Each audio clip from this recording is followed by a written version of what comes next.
Vitesse, puissance, détente, endurance, un footballeur de haut niveau doit savoir réagir au quart de tour, s'imposer dans les duels et enchaîner les actions rapides sans faiblir sur 90 minutes.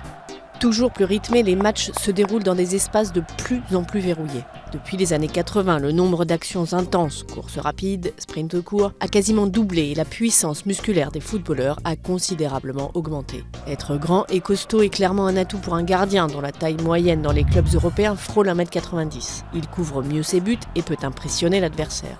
Les défenseurs dépassent en moyenne aussi 1m80. Ils ont besoin d'une bonne capacité de détente, en particulier dans l'axe.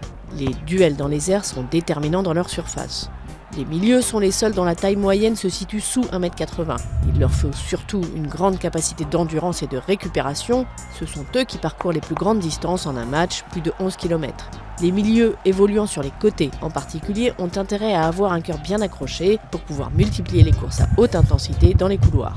Côté attaque, les stars comme Messi sont capables de répéter les efforts intenses et courir vite balle au pied. Sur le plan physique, on distingue deux types de morphologie, les petits gabarits qui misent sur la vitesse pour déstabiliser les défenseurs et les grands capables de jouer des coudes et de mobiliser plus de défenseurs adverses.